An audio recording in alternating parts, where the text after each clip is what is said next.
રાજકોટમાં નાયબ મુખ્યમંત્રીનો ઝંઝાવાતી ચૂંટણી પ્રચાર પ્રબુદ્ધ નાગરિકો સાથે સંઘવીએ વિચાર ગોષ્ઠી કરી। સંબોધનમાં સંઘવીએ ડિમોલિશન પર ખુલીને વાત કરી। અમદાવાદના ચંડોળા તળાવ પર દાદાનું બુલડોઝર ફર્યું। જંગલેશ્વર, દ્વારકા, સોમનાથમાં ડિમોલિશન કરાયું છે। જંગલેશ્વરમાં ગુનેગારો રહેતા હતા ત્યાં બુલડોઝર ફેરવ્યું છે। તમામ ગુનેગારોના ઘરોને જમીનદોસ્ત કરી દેવાયા। જંગલેશ્વરના 70% સાફ થઈ ગયું છે, 30% બાકી છે। આવનારા દિવસમાં શહેરીજનોને નવું રાજકોટ મળશે।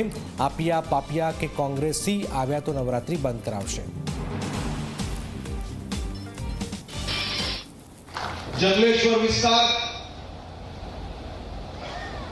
એક નાના વિસ્તારમાંથી રાજકોટમાં થતા ગુનાઓમાંથી મોટા ભાગના ગુનેગારો એ વિસ્તારમાં રહેતા હતા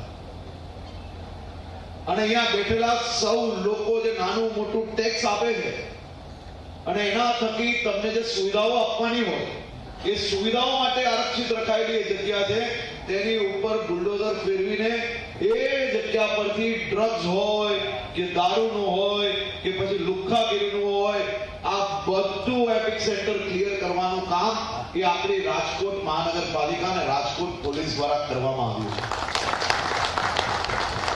70% ભાગ થઈ ગયો છે। 30%ની બી હાઈકોર્ટમાં નજીકના દિવસોમાં તારીખ છે। આખો ક્લિયર કરીને તમારા માટે ભવિષ્યમાં મોટી સુવિધાઓ ત્યાં ઊભી કરવા માટેનો સંકલ્પ અમે લોકોએ લીધું છે અને હું વચન આપવા આવ્યો છું કે ત્યાં નવું રાજકોટે આપ સૌ લોકોને દ્રશ્યમાન થશે આવનારા દિવસોમાં અને તમારા સૌના સહયોગથી આ વિસ્તારને હજી અદ્ભુત કરવા માટે આપણે લોકો કામગીરીને આગળ વધારવા માંગીએ છીએ।